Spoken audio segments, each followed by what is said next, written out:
والتين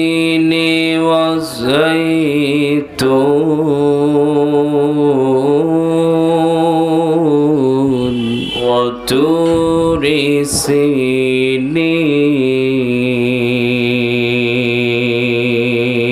سينين وهذا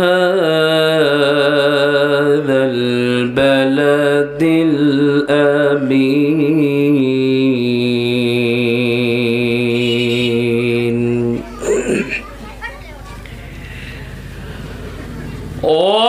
والتين والزيتون وطور سينين وهذا البلد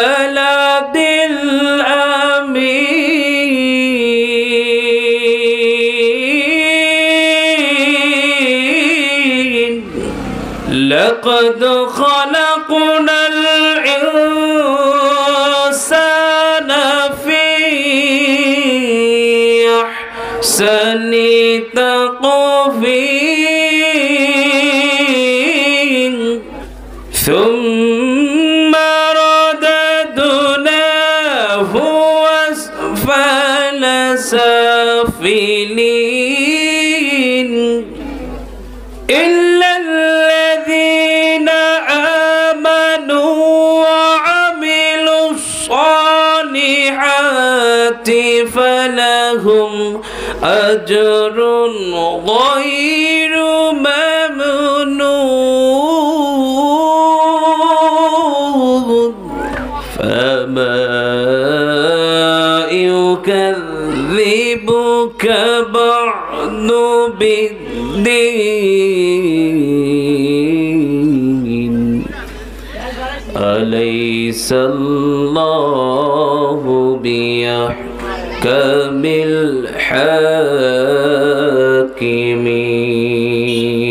الحاكمين نحمده ونستعينه ونستغفره ونؤمن به ونتوكل عليه من يهده الله فلا مضل له ومن يضلله فلا هادي له نشهد أن لا إله إلا الله وحده لا شريك له أما بعد فأعوذ بالله من الشيطان الرجيم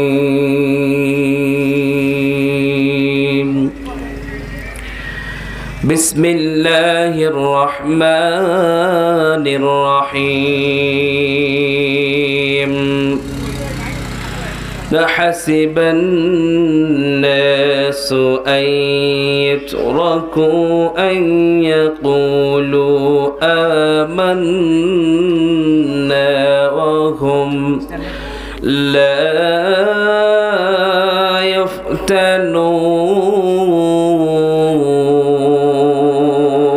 يفتنون إن الله وملائكته يصلون على النبي يا أيها الذين آمنوا صلوا عليه وسلموا تسليما اللهم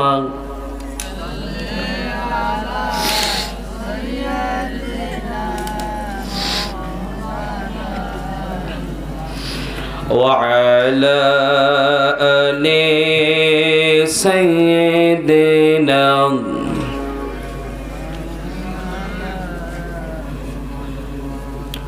ما ترى دنيا আপন কেহ নাই হয় হয় না কখনো তুলনা।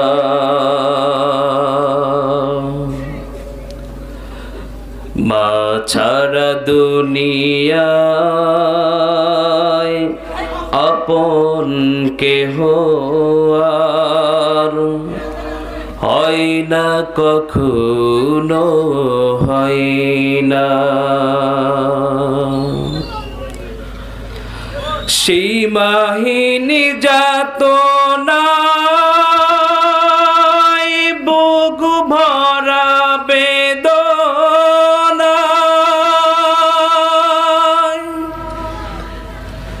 মার মতো আর কেহ হয় না,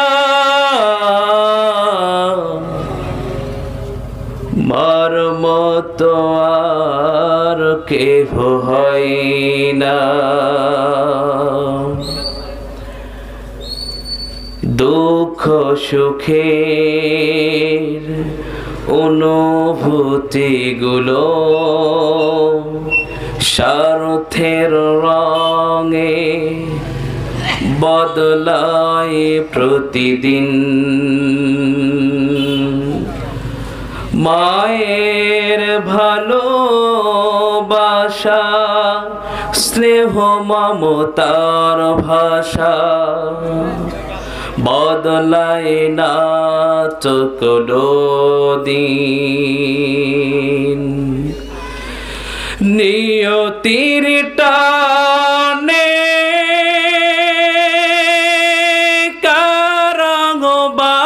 কারাঙ্গবানে দুনিয়া ছেড়ে চলে যায় মা, দুনিয়া ছেড়ে চলে যায় মা। আলহামদুলিল্লাহ, পাবনা জেলার সুজানগর উপজেলা চরভবানীপুর কেন্দ্রীয় মসজিদ উন্নতিকল্পে এক বিরাট ইসলামী জলসা। আজকের এই মাহফিলের সম্মানিত সভাপতি আলহাজ মোহাম্মদ সাদেক আলী প্রামাণিক, আজকের মাহফিলের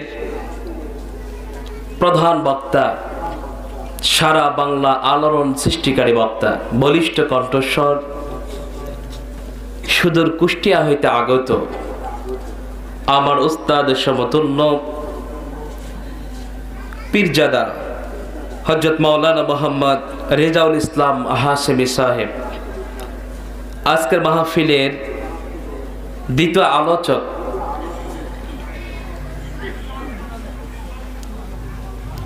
আলহাজ হযরত মাওলানা মোহাম্মদ আলী সাহেব। এমন একটি সময় এই প্যান্ডেলে, এই স্টেজে আলোচনা হতো, মোহাম্মদ আলী হুজুর তিনি প্রধান বক্তা থাকতেন। কি বলেন, মনে পড়ে না? এখানে বসে তিনি ওয়াজ করতেন, আমি সামনে বসে থাকতাম। তা আল্লাহর একটা কুদরত, রহমত, যে আজকে যিনি যেই মঞ্চে আলোচনা করবে সামনে থেকে আল্লাহ পাক টান দিয়ে উঠিয়ে আমাকে সে আসনে বসিয়েছেন। আলহামদুলিল্লাহ। আজকের মাহফিলে যার কথা না বললে আমার মাহফিলের হক আদায় হবে না, তিনি হচ্ছেন অত্যন্ত আমার কাছের প্রিয় মানুষ। আমি আজকে শেখ আব্দুল্লাহ আল আমিন, আপনাদের সন্তান, এখানে বসে আছি। এখানে বসার অনেক ইতিহাস আছে, অনেক ইতিহাস। আমি যার হাত ধরে, যার মাধ্যমে আজকে শেখ আব্দুল্লাহ আল আমিন, তিনি হচ্ছেন আমার প্রিয় উস্তাদ, আমার প্রিয় হুজুর মোহাম্মদ ইজহার আলী শেখ। হুজুরের হাত ধরে, চাচার হাত ধরে আজকে আমি এখানে। আল্লাহ পাক চাচাকে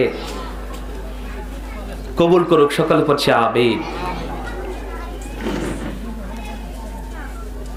আজকের এই মাহফিল থেকে বলতে চাই, আমার যে শেখ গোষ্ঠী, শেখ পরিবার রয়েছে, যারা পূর্বপুরুষেরা ঘুমিয়ে আছে কবরে, আল্লাহ পাক আজকের এই সব তাদের আমল নামায় আল্লাহ পাক দান করুক, সকলে বলছি আমিন। পরামানিক গোষ্ঠী রয়েছেন, খা গোষ্ঠী রয়েছেন, মসজিদ অন্তর্ভুক্ত যতটা এরিয়া আছে, যতটা ব্যক্তি দুনিয়া থেকে বিদায় নিয়েছেন, আজকের মাহফিলের সওয়াব আল্লাহ পাক তাদের রূহের মাগফিরাতে আল্লাহ পাক পৌঁছে দিক, সকলে বলছি আল্লাহুম্মা আমিন। মসজিদের পাশে ঘুমিয়ে আছেন আমাদের শেখ গোষ্ঠীর রত্ন, তাই না? মোল্লা দাদা ঘুমিয়ে আছেন। আমি ছোট, তিনি লাঠি ভর দিয়ে দিয়ে আসতেন মসজিদে। আল্লাহ পাক তেনার কবরটাকে জান্নাতের বাগান হিসাবে কবুল করুক, সকলে বলছে আল্লাহুম্মা আমিন। আমি যখন আসলাম, পাংশা থেকে আসলাম, অনেক স্মৃতি মনে পড়ে গেল।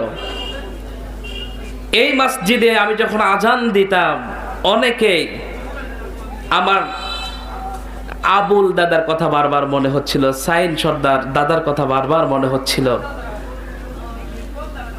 গাজীমউদ্দিন দাদার কথা বারবার মনে হচ্ছিল, আবু তাহের কাকার কথা মনে হচ্ছিল, নায়েব দাদার কথা মনে হচ্ছিল।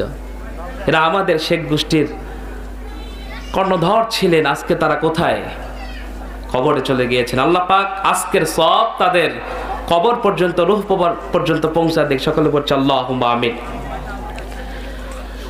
আমার অঞ্চলের বাবার সমতুল্য প্রিয় বাপজানেরা, দাদুর সমতুল্য প্রিয় দাদু ভাইয়েরা, সমবয়সী ভাইয়েরা, পর্দার অন্তরস্থলে আমার স্নেহময় মা এবং বোনেরা, আমার অন্তরস্থল থেকে অভিনন্দন, সালাম, আসসালামু আলাইকুম ওয়া রাহমাতুল্লাহি তাআলা ওয়া বারাকাতুহু। আপনারা সকলে কেমন আছেন? সুস্থ রাখার মালিক কে? অসুস্থ করার মালিক কে? আল্লাহ পাকের শুকরিয়া আদায় করি যে আল্লাহ রাব্বুল আলামিন আমাকে আপনাকে সুস্থ মস্তিষ্কে, সুস্থ শরীরে রাসূল ঘোষিত জান্নাতের বাগান, এই বাগানে বসবার মতো তৌফিক দান করেছেন। আমরা সেই রবের প্রতি শুকরিয়া আদায় করে বলছি আলহামদুলিল্লাহ। এই মাহফিলে সবাইকে বসতে পারে? আল্লাহ পাক সবার তকদিরে, সবার কপালে এই মাহফিলগুলো রাখেন না। রাসূল ঘোষিত পৃথিবীর মধ্যে জান্নাতের বাগান, এই বাগানটা কালকে থাকবে? কি বলেন, থাকবে? যতক্ষণ মাহফিল আছে ততক্ষণ। এই মাহফিলে বসলে আপনার কি ফায়দা হবে, কি লাভ হবে? মাহফিলের চতুর্পাশে জমিন থেকে আসমান পর্যন্ত একের পর এক ফেরেশতা কোলে সে ভিডিও করছে, এটাকে বিশ্বাস হয়? আমার প্রিয় ভাইরা, আজকের এই চরভাবাড়িপুর কেন্দ্রীয় জামে মসজিদ উন্নতি গল্পে যে মাহফিল দেয়া হলো, আল্লাহ রাব্বুল আলামিনের অগণিত ফেরেশতা এই জমিন থেকে আসমান পর্যন্ত একের পরে এক বসে আছেন, ভিডিও করছেন। ভিডিও করে যখন আমার আল্লাহর দরবারে চলে যাবেন, আমার আল্লাহ ডাক দিয়ে বলবেন, ফেরেশতারা তোমরা কোত্থেকে আসলে? ফেরেশতারা ডাক দিয়ে বলবেন, আল্লাহ তুমি তো সব জানো। চরভাবাড়িপুর কেন্দ্রীয় মসজিদ উন্নতি কল্পে তাফসীর মাহফিলের ব্যবস্থা করা হয়েছিল। তোমার যেই গুনাহগার বান্দারা সেখানে বসে বসে গুনাহের জন্য অনুতপ্ত হয়ে তোমার দরবারে হাত তুলে চোখের পানি ফেলে জাহান্নামের আগুনের ভয়ে কেঁদেছিল, সেই বান্দা গুনার ভিডিও আমরা করতে গিয়েছিলাম। আল্লাহ রাব্বুল আলামিন ডাক দিয়ে বলবেন, ফেরেশতারে যেই বান্দাগুলার তুমি ভিডিও করে নিয়ে এসেছো, তোমরা এই বান্দাগুলা যে জাহান্নামের ভয়ে কাঁদলো, আমার সে রেখে দেওয়া জাহান্নামটাকে দেখেছে তারা? ফেরেশতারা বলবে, আল্লাহ না, জাহান্নাম তারা দেখে নাই। আমি আল্লাহকে দেখেছি কিনা? ফেরেশতারা বলবে, আল্লাহ তোমাকেও দেখে নাই। আল্লাহ রাব্বুল আলামিন বলবেন, যেই জান্নাতের আশায় তারা কন্দন করছে, জান্নাত তারা দেখেছে কিনা? ফেরেশতারা ডাক দিয়ে বলবেন আল্লাহ জান্নাতটাও দেখে নাই। আমার আল্লাহ ডাক দিয়ে বলবেন ও ফেরেশতারা তোমরা সাক্ষী থাকো, যেই বান্দারা চরভবানীপুর কেন্দ্রীয় মসজিদের তাফসির মাহফিলে গিয়া বসে বসে অঝর নয়নে তাফসির শুনেছে, অঝর নয়নে চোখের পানি ফেলে কেঁদেছে, আর আমি আল্লাহর কাছে ক্ষমা চেয়েছে জাহান্নাম মুক্তি থেকে, আমি সাক্ষী তোমরা সাক্ষী থাকো, আমি আল্লাহ তাফসির মাহফিলের ওসিলা করে, কন্দন করার ওসিলা করে সমস্ত বান্দারা ভিডিও ফুটেজে যারা উঠেছে, আমি আল্লাহ তাদের জিন্দেগির গুনাহগুলো মাফ করে দিলাম। আমার নবী বিশ্ব নবী বলেছেন, রাতের গভীরে যদি কেউ 1 ঘন্টা কোরআনকে শ্রবণ করতে চায়, বোঝার জন্য চেষ্টা করে, আমার নবী বলেছেন ও সাহাবীরা তোমরা শোনো, আমার আল্লাহ রাব্বুল আলামিন 500 নফল নামাজ, কবুলিয়াতের নামাজ আদায় করলে যে সওয়াব, আল্লাহ পাক সেই সওয়াব তার আমলনামে দান করেন। সুবহানাল্লাহ। এখন বলেন এই মাহফিলে আসার দরকার আছে না নাই? কি বলেন, আছে না নাই? তো আমরা যারা মাহফিলের বাহিরে আছি এই ভিডিও ফুটেজের মধ্যে কি থাকবো? আচ্ছা ভিডিও ফুটেজ কি রাস্তায় করা হবে? যেখানে দোকানপাট আছে সেখানে করা হবে? ভিডিও ফুটেজ কোথায় করা হবে? স্টেজ আর প্যান্ডেল যেখানে করা হয়েছে এখানে করা হবে। অর্থাৎ যারাই জান্নাতে যেতে চান, যারাই কবুলিয়াতি 500 নফল নামাজের সওয়াব আমলনামায় নিতে চান, আমি তাদেরকে আহ্বান করে বলছি আর প্যান্ডেলের বাহিরে নয়, আর ঘরের মধ্যে ঘুমন্ত অবস্থায় নয়, আর ঘরের মধ্যে লেপের মধ্যে নয়, রাস্তাঘাট দোকানপাটে নয়, যদি 500 কবুলিয়াতি নফল নামাজের সওয়াব যদি আমলনামায় নিতে চাও, দৌড় দিয়ে তাফসীর মাহফিলে এসে বসে যাও। কথা বলেন ঠিক না বেটে? আমি কোরআনুল কারীম থেকে একটি আয়াতে কালিমা তেলাওয়াত করেছি। কোরআনুল কারীমের মধ্যে 29 নম্বর সূরা, সূরা আনকাবুত 2 নম্বর আয়াত আমি তেলাওয়াত করেছি। আল্লাহ রাব্বুল আলামিন বলছেন যে মুমিন তোমরা কি মনে করেছো যে ঈমান এনেছি এই কথা বললেই তোমাদেরকে ছেড়ে দেওয়া হবে, তোমাদেরকে পরীক্ষা না করে? আপনারা কি মনে করেন পরীক্ষা হবে না? আজকের আলোচনার সাবজেক্ট হচ্ছে আল্লাহর পক্ষ থেকে মুমিনের পরীক্ষা। কার পক্ষ থেকে পরীক্ষা? কার পক্ষ থেকে আসে বলেন? আল্লাহর পক্ষ থেকে আসে। আমার প্রিয় ভাইরা, যেই পরীক্ষা আল্লাহর পক্ষ থেকে আসেন, এই পরীক্ষা হলো একজন মুমিন আর ইমানদারদের জন্য। যার ইমান যত বড়, যার ইমান যত মজবুত, আমার আল্লাহ তার পক্ষ থেকে পরীক্ষার গতি বেগ তত চালান। কথা বলেন ঠিক না বেঠি? প্রিয় ভাইরা আমার, আল্লাহ পাক বলছেন তোমরা ইমানদার বলে দাবি করবা, তোমাদের পরীক্ষা না করে কি ছেড়ে দেওয়া হবে? না, তোমাদেরকে ছেড়ে দেওয়া হবে না। কাউকে ছেড়ে দেওয়া হয় নাই। যারা ইমানদার বলে দাবি করেছে, অন্তরের মধ্যে রাসূলকে লালন করেছে, আল্লাহকে লালন করেছে, আমার আল্লাহ তাদেরকে পরীক্ষার সম্মুখীন করেছে। ঠিক না বেঠিক? আবার প্রিয় ভাইয়েরা, রাসূল সাল্লাল্লাহু আলাইহি ওয়াসাল্লামের জামানার দিকে চলে যাব। আল্লাহ রাব্বুল আলামিন কুচ্ছিত একজন কালো সাহাবী রাসূলকে দান করেছিলেন। তার নামটা কি বলেন তো দেখি? হযরতে বেলাল রাদিয়াল্লাহু তাআলা। প্রিয় ভাইরা আমার, দিলটাকে নরম করে দিবেন। হযরতে বেলাল একজন গোলাম, একজন দাস, কালো কুচ্ছিত মানুষ, কেউ তাকে ভালোবাসে না। ভালোবাসেন কে? আরো জোরে বলতে হবে, ভালোবাসেন কে? আল্লাহ রাব্বুল আলামিন ভালোবাসেন কাকে? হযরতে বেলাল রাদিয়াল্লাহু তাআলা আনহুকে। একজন কুৎসিত কালা মানুষ, পৃথিবীর মানুষ তাকে দাম দিচ্ছে না।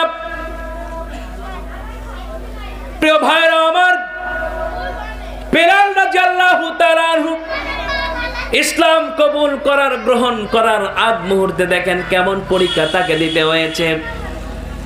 প্রিয় ভাইরা আমার, হযরতে বেলাল কালা কুৎসিত মানুষ, উমাইয়ার দাস। উমাইয়ার বাড়িতে দূত আসবে, লোক আসবে বাহির থেকে। উমাইয়া ডাক দিয়ে বললেন, বেলাল রে, তুমি তো আমার দাস, তুমি আমার গোলাম, আমার বাড়িতে মেহমান আসবে রে বেলাল, রেজাবে কি আটা আছে নাকি? তাদের খাবারের ব্যবস্থা করতে হবে। বেলাল বললেন, রেজাবেতে কোনো খাবার নাই। বেলালকে বলা হলো, রেজাবে খাবার তৈরি করো। রাত গভীর হয়ে গিয়েছে। বেলালকে বলা হলো, বেলাল রে, কোষাগার থেকে আটার গমটা বের করে আটা করতে হবে, গুঁড়ো করতে হবে, ফেসতে হবে। হযরতে বেলাল রাতের গভীরে উমাইয়ার উপরে বলতে পারে নাই। বেলালের গায়ের মধ্যে প্রচন্ড ব্যথা, প্রচন্ড জ্বর। এই কথা বেলাল বলতে পারে নাই।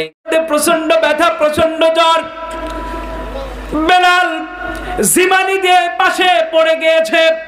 উমাইয়া ঘরের মধ্যে এসে দেখে বেলালের কর্ম কাজ হলেন আটা রিজার্ভ করা, কিন্তু বেলাল ঘুমায়। বেলালের কলার চেপে ধরেছে, বেলাল তুই আমার দাস, তুই আমার গোলাম, তুই কেন কাজ না করে ঘুমাস? বেলাল, তোমার তো দায়িত্ব মালিকের গোলামি করা, কি বলেন, মনিবের গোলামি করা। কিন্তু বেলাল, আমার রিজার্ভ খালি, রিজার্ভে কিচ্ছু নাই, তোর আটা না ফেসে তুমি কেন ঘুমাও? বেলাল ডাক দিয়ে বললেন, মনিব আমার, আমি তো এমনিতে ঘুমিয়ে যাই নাই। ঘুমানোর কারণটা আমার শরীরের মধ্যে ব্যথা এবং জ্বর, এই জন্য আমি ঝিমানি দিয়ে পড়ে গিয়েছি, আমি কাজ করতে পারবো না। উমাইয়া ডাক দিয়ে বললেন, খপ করে বেলালকে ধরলেন। উমাইয়া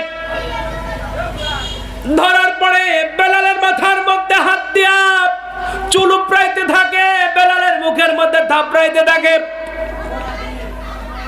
আমার প্রিয় ভাইরা, বেলালকে থাপড়াচ্ছেন। সর্বশেষ এক লাথি দিয়ে বেলালকে বাড়ির বাইরে বের করে দিয়েছেন। বেলাল, তোর দ্বারা কাজ হবে না, চলে যা।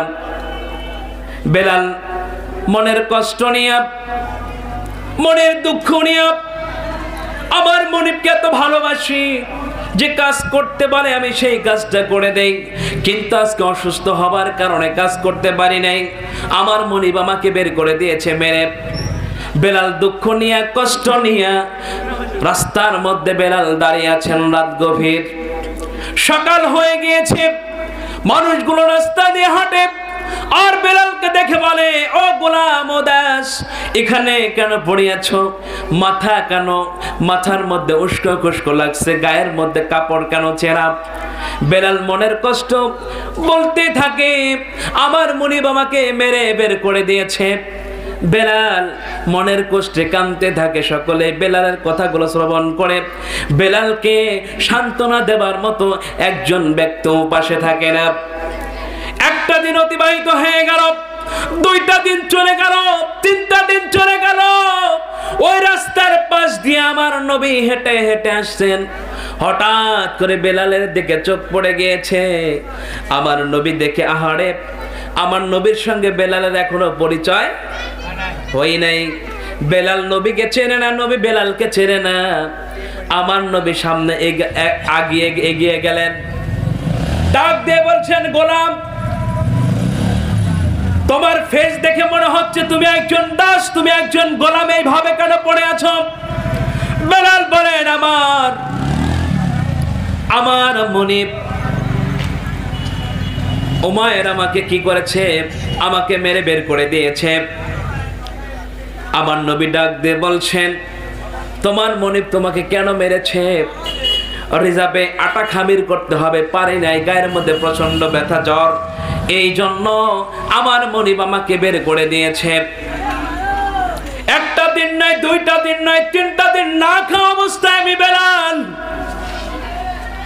আমার নবী সেখানে দাঁড়াইলেন না, সঙ্গে সঙ্গে বাড়ির দিকে চলে যান। বেলাল পিছন দিক থেকে ডেকে ডেকে বলেন, ও পথিক আপনি কই যান?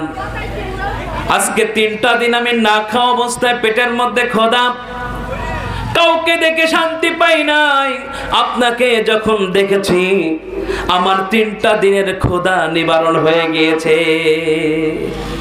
আমার গায়ে জ্বর ছিল, ব্যথা ছিল, আমার সেই জ্বরের ব্যথার অনুভব আমি আর পাচ্ছি না শরীরের মধ্যে। অর্থাৎ আপনি যে কোনো একটা সমাধান দিয়া তারপরে এখান থেকে যেতে হবে। সুবহানাল্লাহ বলেন। আমার নবী বেলালের কথা শুনলেন না, বাড়ির দিকে চলে গেলেন। আয়েশা সিদ্দিকাকে দেখতে বললেন, আমার সহধর্মিণী স্ত্রী, ঘরের মধ্যে কোনো খাবার আছে কিনা? আয়েশা সিদ্দিকা চোখের পানি ফেলে কান্দন করেন, ইয়া রাসূলুল্লাহ, ইয়া হাবিবাল্লাহ, আপনি তো ভালোভাবে জানেন আজকে 3টা দিন আমাদের ঘরে কোনো খাবার নাই। আয়েশা সিদ্দিকা ভাবছেন, আমার নবী না খাওয়া অবস্থায় 3টা দিন, আমার নবীর মনে হয় ক্ষুধার্ত অবস্থায়। আয়েশা সিদ্দিকা ডাক দিয়ে বলেন, নবী আমার, চিন্তার কোনো কারণ নাই, পাশের বাড়ি থেকে 1 কাপ দুধ আর 2টা খেজুর দিয়ে গিয়েছে নবী আমার, আপনি বড় ক্ষুধার্ত, এই নেন 1 কাপ দুধ আর এই 2টা খেজুর আপনি গ্রহণ করুন। আমার নবী হাতের মধ্যে নেবার সঙ্গে সঙ্গে রাস্তা দিয়ে বাড়ি থেকে বের হবার জন্য হাঁটা দিয়েছে। আয়েশা সিদ্দিকা বুঝতে পেরেছে, পিছন দিক থেকে ডাক দেয়, নবী আমার, আপনি খাবার চাইলেন, আমি খাবার দিলাম, কেন ঘর থেকে বের হয়ে যাচ্ছেন? আমার নবী ডাক দিয়ে বলেন, আয়েশা রে, আমি নবী কেমন করে খাবার আমার দেহের মধ্যে দেব? আমি রাস্তার মধ্যে দেখে আসলাম একজন পথিক, কুৎসিত কালো মানুষ, তার মনিব তাকে আঘাত করে বাড়ি থেকে বের করে দিয়েছে 3টা দিন না খাওয়া অবস্থায়। ওই ব্যক্তি যদি না খায় তাহলে না খেয়ে মারা যাবে, আমি নবী সহ্য করতে পারবো না। বেলালের কাছে আমার নবী চলে গেলেন, 1 কাপ দুধ উঠে দিলেন, 2টা খেজুর আমার নবী নিজ হাতে খাওয়িয়ে দিলেন। বেলাল সবল হয়ে গেলেন।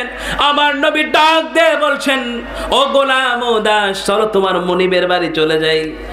অযথা বেলাল ডাক দিয়ে বলেন, দেখেন, বেলাল বলছেন, ও পথিক, আমি খাবার রিজার্ভ দিতে পারি নাই, আমার মনিব আমাকে লাথি মেরে বাড়ি থেকে বের করে দিয়েছে। আর আপনি যদি আমার মনিবের কাছে এখন গিয়ে যদি অভিযোগ দেন, আমাকে একদম শেষ করে ফেলবে। কথা বলেন ঠিক না বে ঠিক? একদম শেষ করে ফেলবে। আমি আটা রিজার্ভ করতে পারি নাই, আমাকে মেরে বের করে দিয়েছে। আর আপনি যদি আমার মনিবের কাছে গিয়ে যদি এখন যদি বলেন, তাহলে আমাকে তো মেরেই ফেলবে। আমার নবী বলছেন, না, আমি তোমার মনিবকে জানাবো না, তুমি আমাকে নিয়ে চলো মনিবের বাড়িতে। মনিবের বাড়িতে নিয়ে গেলেন। আমার নবী বলছেন, কোন রুমে তুমি কাজ করতেছিলা, চলো।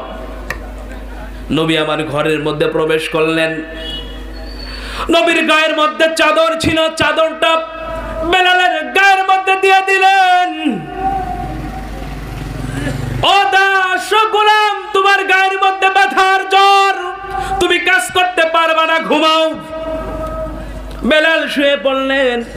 3 দিন না খাওয়া নবী আমার হাতের মধ্যে জাতা নিলেন, গম জাতার মধ্যে দিয়ে ফেসতেছেন, গুঁড়ো করতেছেন। হঠাৎ করে যখন রাত যখন শেষ হয়ে যাবে, হঠাৎ করে বেলালের ঘুম ভেঙে গিয়েছে। ইতিমধ্যে বেলাল দেখতে পান চাদরের মধ্যে একটু ফাঁকা রয়েছে, বেলাল উকি দিয়েছে। তিনি দেখতে পান এমন একজন ব্যক্তি ঘরের মধ্যে কাজ করছে।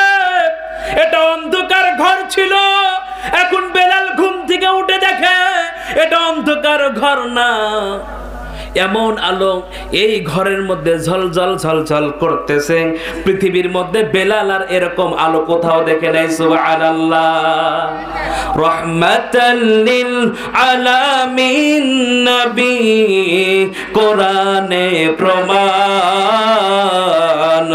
উম্মত বিনে কে বুঝিবে দয়াল নবীর শান। ঠিক না বেটি? নবী আমার মদিনার বুলবুল,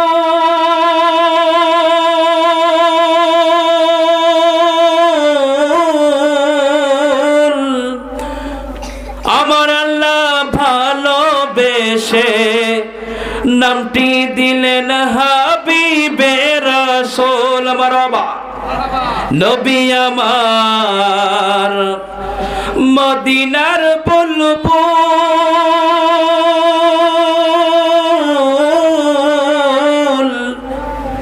আমার আল্লাহ ভালোবেসে নামটি দিলেন হাবিবে রাসূল। সেই নবীকে না মানিলে, সেই নবীকে না চিনিলে হারাবি ঈমান। উম্মত বিনে কে বুঝিবে দয়াল নবীর শান। কথা বলেন ঠিক না বেঠিক?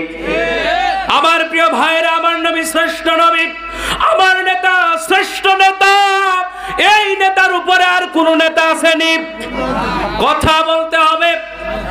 নবী আমার শ্রেষ্ঠ নবী, নেতা আমার শ্রেষ্ঠ নেতা। এই নেতার উপরে আর কোন নেতা চলে কিনা? এই নেতা দুনিয়াতে, এই নেতার অনুসরণ করলে আমার আল্লাহ খুশি, আমার নেতা খুশি। ঠিক না ঠিক? নবী মানে নবী নেতৃত্ব নেতার মানলে কাল কিয়ামতের ময়দানে কঠিন দিবসে বাপ যখন পালায়ন করবে, মা যখন পালন করবে, বন্ধু যখন পালন করবে, আমার উত্তরাধিকার সবাই পালন করবে। এই নেতার আনুগত্য করে চললে আমার নবী এই নেতা কোনোদিন পালন করবে না। কথা বলেন ঠিক না বেটি? রাহমাতাল লিল আলামিন। হযরতে বেলাল ডাক দিয়ে বলেন, এক হাত মেরে কম্বলটা চাদরটা উড়ে মারলেন, দাঁড়িয়ে গেলেন, নবীর হাতটা মেরে ধরে বলেন, আমাকে বলতে হবে আপনি কে, কারণ আপনার মতো উজ্জ্বল চেহারা আর আমি দেখি নাই। আপনি কে আমাকে বলতে হবে। ওয়ামা আরসালনাকা ইল্লা রাহমাতাল লিল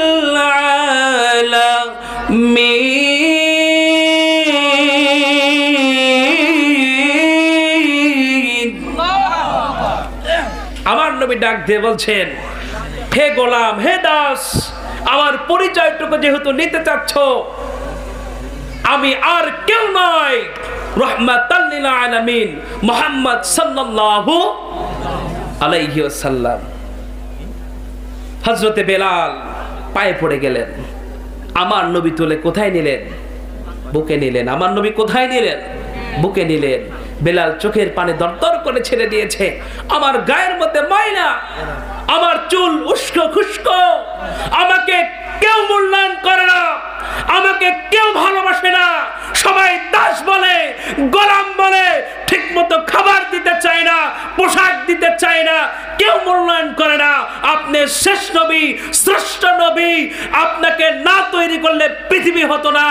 আপনি আপনার কোলের মধ্যে, বুকের মধ্যে আমাকে নিলেন। সুবহানাল্লাহ। ইয়া রাসূলুল্লাহ, আমি আর বাইরে থাকতে চাই না, আমাকে কালেমা পড়ায় দেন। সুবহানাল্লাহ বললেন না? কি পড়ায় দেন? শুরু কি?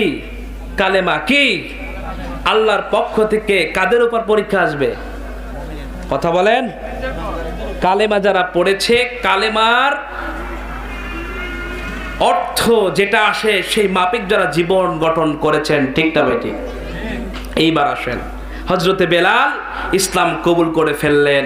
আমার নবী বলছে, বেলাল রে, ইসলাম তো কবুল করলা, তোমার এই বাড়িতে জায়গা হবে? তোমার কি খাবার তোমার মনিব দেবে? বুঝে শুনে, তুমি তো দাস, গোলাম। ইয়া রাসূলুল্লাহ, ডোন্ট মাইন্ড, আমি কোনো মাইন্ড করতেছি না। আপনি আমাকে ইসলামের ছায়াতলে অংশগ্রহণ করার তৌফিক দেন, কালেমা পড়ায় দেন। কালেমা পড়ে মুসলিম হয়ে গেলেন। আমার নবী বলেন, বেলাল একটু চুপি চুপি এখন চলবা, একটু কি চুপি চুপি তুমি চলবা।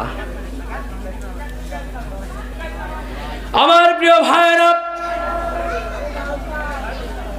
আমার নবী তো চুপি চুপি থাকতে বললেন, কিন্তু বেলাল চুপি চুপি থাকলেন না। রাত যত গভীর হয়, আমার আল্লাহ পাকের ভালোবাসা মনে হয় বেলালের মধ্যে বেশি আকর্ষণ দেয়। সুবহানাল্লাহ পড়েন। অটোমেটিকলি তার মনিব, বেলালের মনিব জানতে পারলেন, ও বেলাল এদিকে আয়, আমি তোর খাওয়াই, আমি তোর ফালাই, আমি তোর সব কিছু দেই। আমি শুনতে পেয়েছি তুই নাকি আমি রব ছাড়া, আমি প্রভু ছাড়া, মনিব ছাড়া আর কার দাসত্ব করিস। বেলাল ডাক দিয়ে বলেন, ইমানের জজবা, বেলাল ডাক দিয়ে বলেন, ও মনিব ওমর, আপনি শুনেন, আপনি তো কানে শুনেছেন মানুষের মাঝখান দিয়া, আপনি এখন শুনেন, লা ইলাহা ইল্লাল্লাহু মুহাম্মাদুর রাসূলুল্লাহ সাল্লাল্লাহু। বেলাল, তোমার এত বড় সাহস, তুমি কালেমা পড়ে ফেললে আমার সামনে।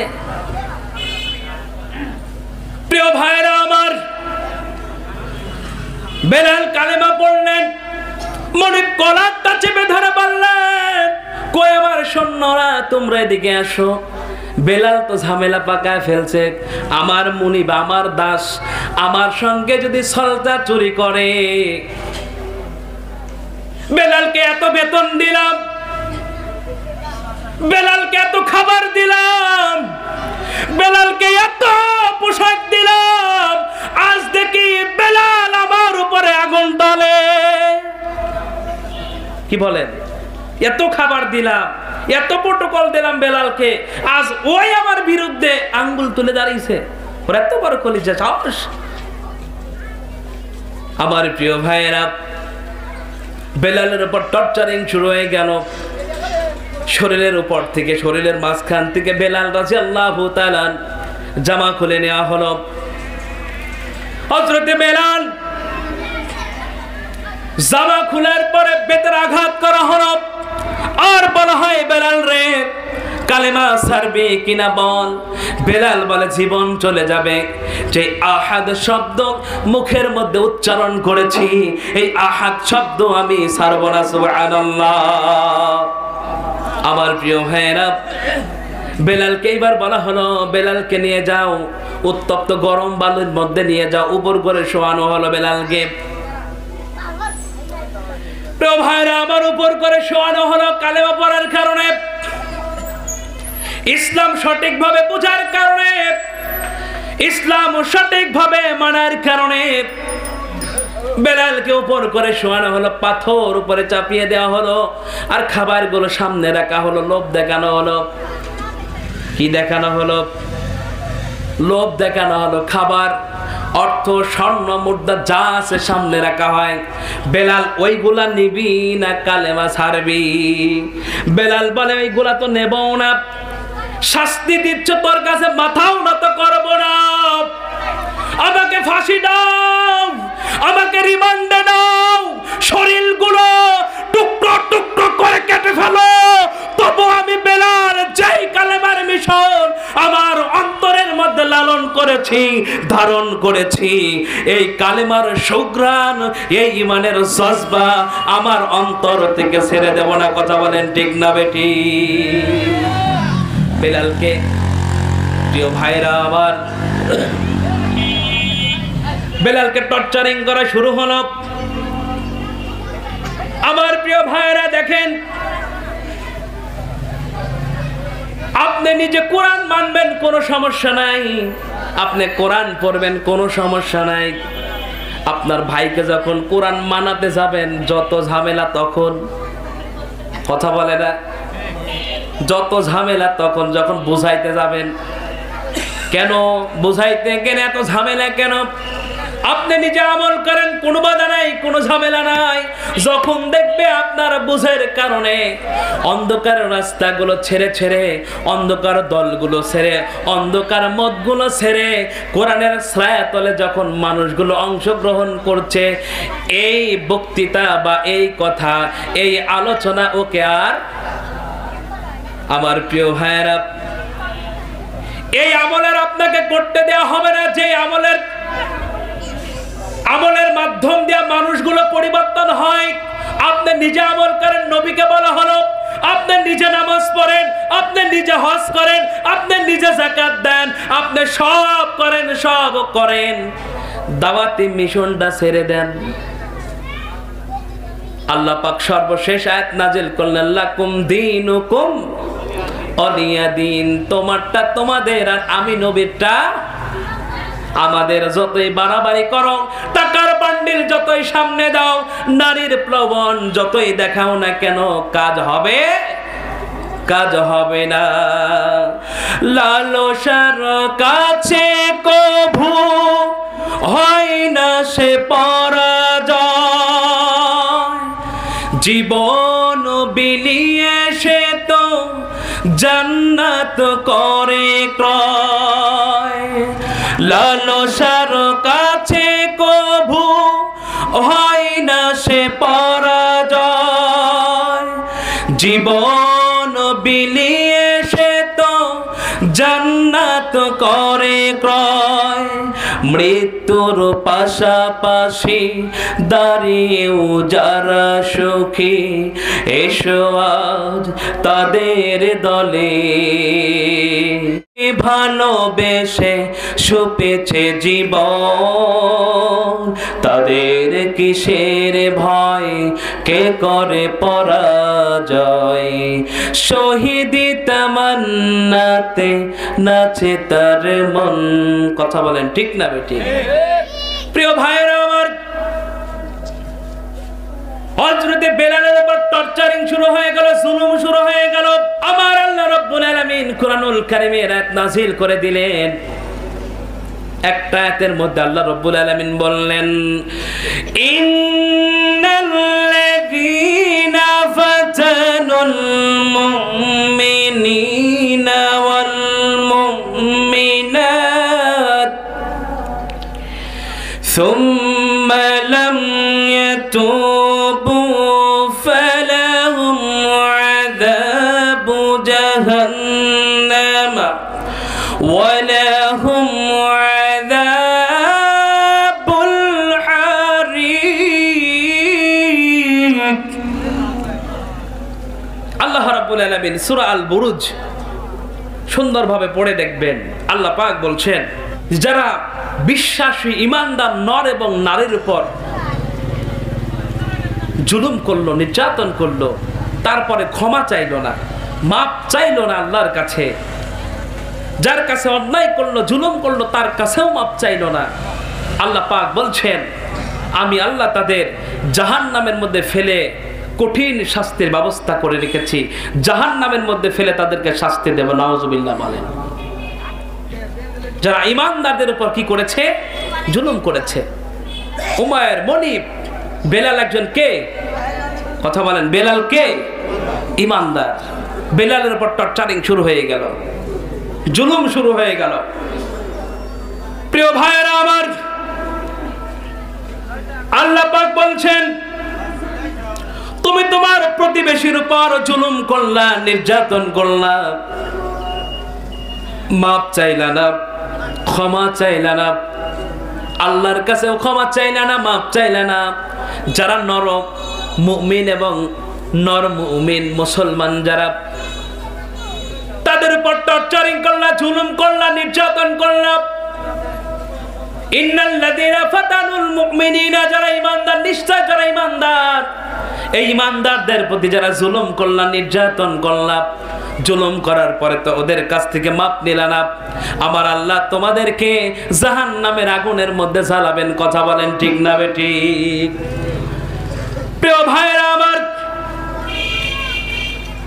কেমন ভাবে জ্বালাবেন আল্লাহ পাক বললেন, ইন্না বাতুশা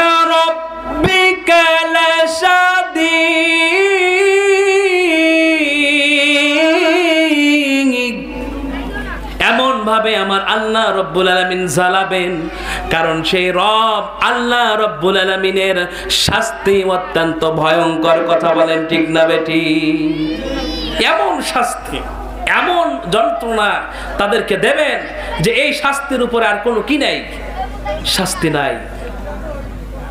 প্রিয় ভাইরা আমার, কেন তিনি শাস্তি দিবেন? কঠিন শাস্তি। এই শক্তি আল্লাহর আছে না নাই? আছে না নাই? আল্লাহ পাক বলছেন ফাআলুল লিমা ইউরিদ, এই জন্য তিনি কঠিন শাস্তি দিতে পারবেন, এই জন্য তিনি কঠিন থেকে কঠিন আযাব দিতে পারবেন। কারণ আমার আল্লাহ রব্বুল আলামিন তিনি যা ইচ্ছা তাই করতে পারেন। আল্লাহু আকবার। তিনি যা ইচ্ছা তাই করতে পারেন, এই জন্যই আল্লাহ পাক শাস্তি দিতে পারেন কি পারেন না? প্রিয় ভাইরা আমার, জুলুম করলেন, নির্যাতন করলেন উমাইর বেলাল রাদিয়াল্লাহু তাআলা আনহুকে। এইবার বলেন তো দেখি, সেই জুলুমের মধ্যে বেলাল বিজয় হয়েছে না উমাইর বিজয় হয়েছে? কে? বেলাল। বেলাল রাদিয়াল্লাহু তাআলা আনহুর ঈমানের কাছে পলায়ন করেছে উমাইর। কথা বলেন ঠিক না বেঠিক? বেলাল রাদিয়াল্লাহু তাআলা এমন ঈমান অন্তরের মধ্যে ধারণ করেছে, লালন করেছে, বেলালের কাছ থেকে পালান করতে বাধ্য হয়েছে উমাইর। কথা বলেন ঠিক না বেঠিক? বেলালের ঈমানের কাছে হেরে গিয়েছে, বেলাল বিজয় হয়ে গিয়েছে।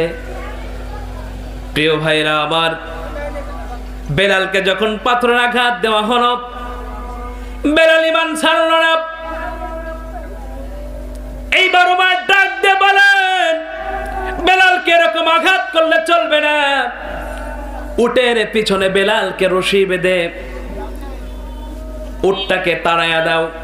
বেলালের গলার মধ্যে রশি দিয়ে বাঁধ দেওয়া হলো, উটের পিছনে বেঁধে দেওয়া হলো। ইট দৌড়াইতে থাকে, উট যাইতে থাকে। বেলাল সেই ক্ষুদ্র ক্ষুদ্র পাথরের ভিতর থেকে বেলালও সুয়েন্ট করতে করতে যাইতে থাকে। প্রিয় ভাইরা আমার, বেলালের গাঁটা চাবুক মারতে মারতে ক্ষত করে দেওয়া হয়েছে। না খাওয়ে খাওয়ে বেলালের পিঠের মধ্যে লেগে গিয়েছে। পানি পান করানোর অবস্থাও বেলালের নাই। এত কঠিন অবস্থা, তারপরে বেলালকে সওর করানো হচ্ছে। মরুভূমির প্রত্যেকটা বালি কোণার মধ্যে বেলাল রাদিয়াল্লাহু তাআলা আনহুর চামড়া গুলা, গোশত গুলা শরীর থেকে খসে খসে বালির কোণি কোণার মধ্যে মিশে যাচ্ছে। তবুও বেলাল আহাদ শব্দ ছাড়ছে না। কথা বলেন ঠিক না বেটি? আমার প্রিয় ভাইরা, যাদের অন্তরের মধ্যে ইসলাম রয়েছে, আল্লাহ রসুলের মত আদর্শ রয়েছে, তাদেরকে পাথরের আঘাত কেন? তাদেরকে ফাঁসির রশি কেন? তাদেরকে অর্থদণ্ড কেন? যারা অন্তরের মধ্যে ঈমান ধারণ করে বেলালের মতো জীবন দিয়ে দিবে, পাথরের আঘাত সহ্য করবে, বাতিলের কাছে, জালেমের কাছে মাথা নত করে না। কথা বলেন ঠিক না বেঠে? লড়াইয়ের ওই ময়দানেতে যেতে তোমাকে হবে, প্রয়োজনে সব রক্তটুকু জমিনে ঢেলে দেবে। কথা কয় না? লড়াইয়ের ওই ময়দানেতে যেতে তোমাকে হবে, প্রয়োজনে সব রক্তটুকু জমিনে ঢেলে দেবে। তবুও তোমায় লড়তেই হবে, মানবে না পরাজয়। বিপ্লব মানে জীবন দেওয়া, বসে থাকা নয়। সে কোনো দিন আসবে না রে, করো যদি। কথা বলেন, ভয় করবেন কাকে? আমি শেখ আব্দুল্লাহ আল আমিনকে দেখে ভয় করা চলবে কি? আমার প্রিয় ভাইরা, আমি শেখ আব্দুল্লাহ আল আমিন যেই জেলখানার আসামি আপনিও সেই জেলখানার আসামি। আমার আল্লাহ যখন বিচারের কার্যক্রম শুরু করবেন, আমি আপনি সবাই আসামির কাঠগড়ায়, ঠিক না বেটি? বেলাল রাদিয়াল্লাহু তাআলা গোশগুলা, চামড়াগুলা শরীরের মাঝখান থেকে খসে খসে বালিকুড়ার মধ্যে পড়ে যাচ্ছে। বেলাল চিৎকার দিয়ে কান্না করছে, আহাদ আহাদ আহাদ। আহাদ ছাড়া আর কোনো শব্দ নাই। প্রিয় ভাইরা আমার, হযরতে আবু বকর দেখতে পেলেন বেলালের পরে তো টর্চারিং করা হচ্ছে, এত জুলুম করা হচ্ছে, নির্যাতন করা হচ্ছে। বেলাল তো বাঁচবে না, হারে নবীর কাছে চলে গেলেন। আমার নবীর কাছে গিয়ে বলছেন, নবী আমার, বেলালের প্রতি এত টর্চারিং করা হলো, এত জুলুম করা হচ্ছে, আমার মনে হয় বেলাল আর বাঁচবে না। আমার নবী ডাক দিয়ে বলেন, আবু বকর দৌড়ে চলে যাও, আমার বেলালকে ওই হায়নার হাত থেকে বাঁচিয়ে আনো। আমার বেলাল ইমানের পরীক্ষা দিতে গিয়া অনেক কষ্ট করেছে, অনেক পরিশ্রম করেছে। আবু বকর চলে গেলেন, ও উমায়ের, তোমার এই দাস, তোমার এই গোলামকে আঘাত করতে করতে, টর্চারিং করতে করতে দুর্বল করে ফেলেছো, এ তো আর কোনো কাজের নয়, আমার কাছে কি করে বিক্রয় করে দাও, কিছু টাকা তোমাকে দিয়ে দেন। উমায়ের রাজি হয়ে গেলেন, যান, আপনি নিয়ে যান, এ দ্বারা আমার আর কোনো কাজ চলবে না। প্রিয় ভাইরা আমার, সিফা সালাহা রাহবার, আমার একজন প্রিয় বড় ভাই, শ্রদ্ধেয় বড় ভাই, মারতে মারতে, আঘাত করতে করতে এমন একটা পর্যায়ে চলে গেল, ওরা মনে করলো এ মারা গিয়েছে। কি করেছে? এরা মারা গিয়েছে মারতে মারতে মারতে মারতে, ঢোডের বাড়ি, হাতুলের বাড়ি। সেই রাহাবার এখনো আল্লাহ পাক তাকে বাঁচিয়ে রেখেছেন, আলহামদুলিল্লাহ।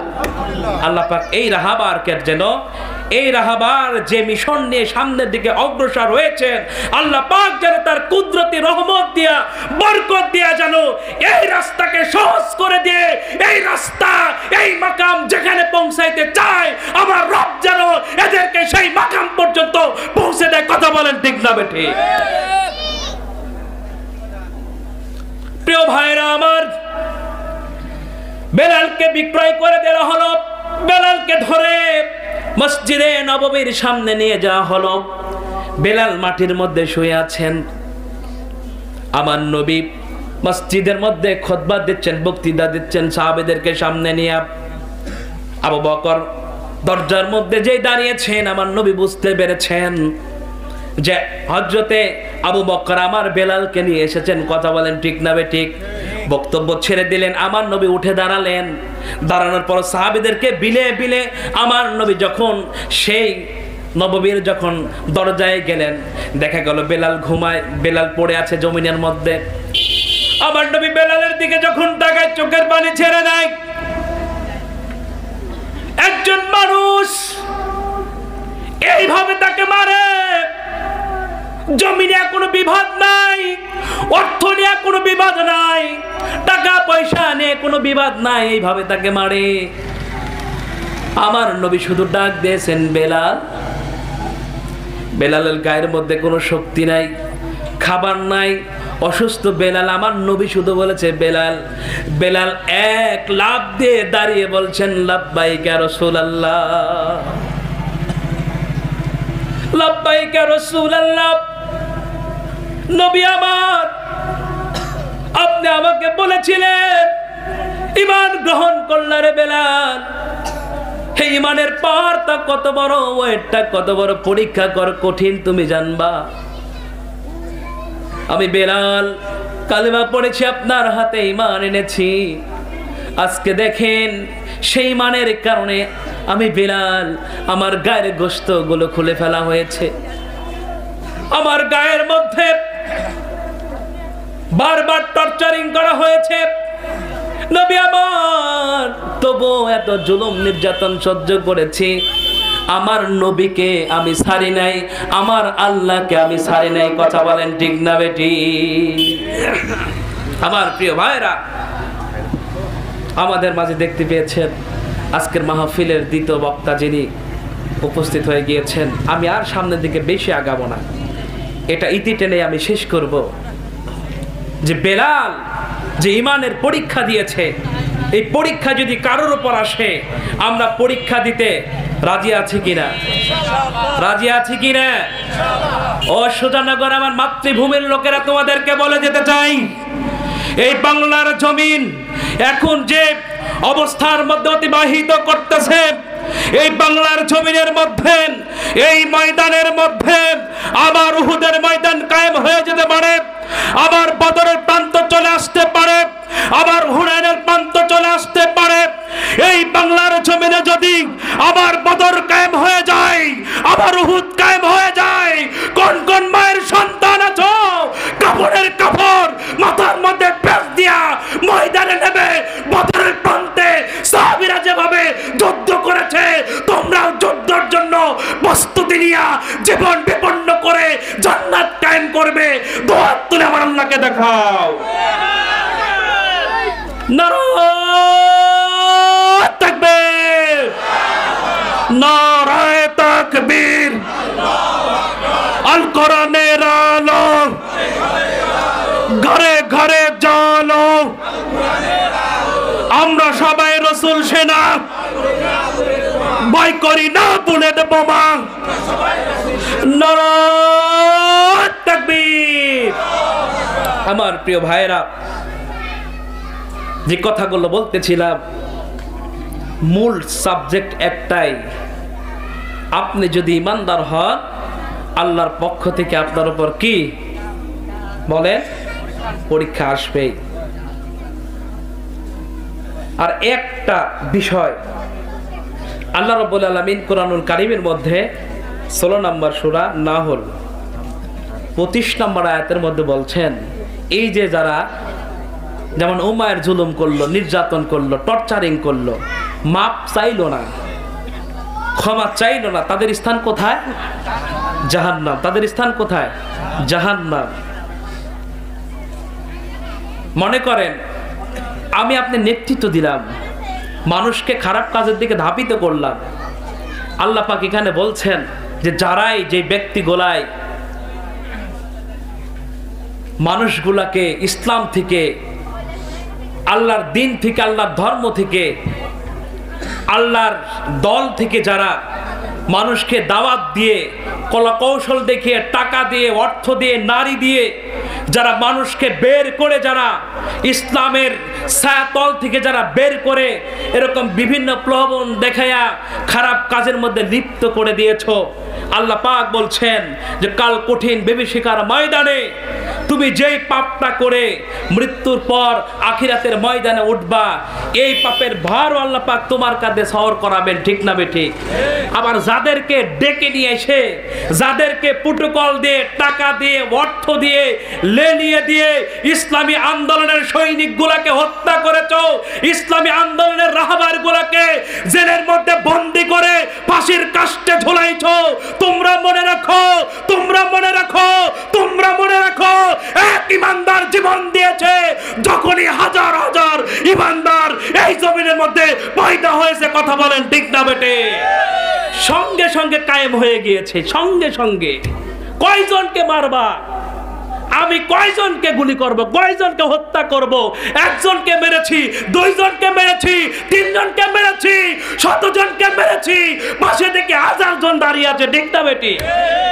1000 জন দাঁড়িয়ে আছে, কয়জনকে হত্যা করবা? কিয়ামতের ময়দানে আমরা যারাই ইসলাম থেকে, ছায়াতল থেকে দূরে সরে এসেছি, মানুষগুলাকে দূরে ঠেলে এনেছি টাকা দিয়ে, অর্থ দিয়ে, মত আদর্শ দিয়ে, খবর আছে কার ময়দানে? জমিনে না, কার ময়দানে? আল্লাহর দরবারে। আপনার পাপের ভার নিয়েও আপনি উঠবেন। যাদেরকে ডেকেছেন তারা ইসলাম থেকে গুমরাহি হয়েছে, আপনার ডাক শুনে, আপনার অর্থের লোভে পড়ে এদের যে গুনার ভার হয়েছে, এই ভারও কিয়ামতের ময়দানে এই বোঝাও আপনি বহন করবেন। কি বলেন? আল্লাহ পাক যেন নিজের পাপ যে বোঝা এটা যেন হালকা করে দেন আমাদের, সকলে বলছে আমিন। আর পরের বোঝা যেন কাঁধে না আসে। কি বলেন? নিজের বোঝাই তো ক্লোজ করতে পারতেছি না, নিজের বোঝাই তো হালকা করতে পারতেছি না, আবার যদি পরের বোঝা যদি কাঁধে আসে, আবার যদি পরের বোঝা যদি মাথায় ওঠে, আমার কি হবে বলেন? কিছু কি হবে? মুক্তি কার হাতে? আল্লাহর হাতে। আচ্ছা, মুক্তি পেতে হলে নেতা কাকে মানতে হবে? আল্লাহ রসুলকে। আমার প্রিয় ভাইরা, আল্লাহ রাব্বুল আলামিন আমাদের সবাইকে যেন মুক্তি পাওয়ার জন্য জান্নাতমুখী ফাদখুলু ফি ইবাদি ওয়াদখুলি জান্নাতি, যারা আমার ইবাদত করবে, দাসত্ব করবে, গোলামতি করবে, ওই বান্দা গোলাকে আমি আল্লাহ পাক জান্নাতে ঢোকাবো। এই দাসত্ব, এই গোলামি যারা করে, তাদের মত আদর্শের সঙ্গে একমত হয়ে যেন মহান রব আল্লাহ তাবারক তাআলা যেন আমাদের সেইভাবে কাজ করার তৌফিক যেন দান করুন। সকলে পড়ছি আল্লাহুম্মা আমিন।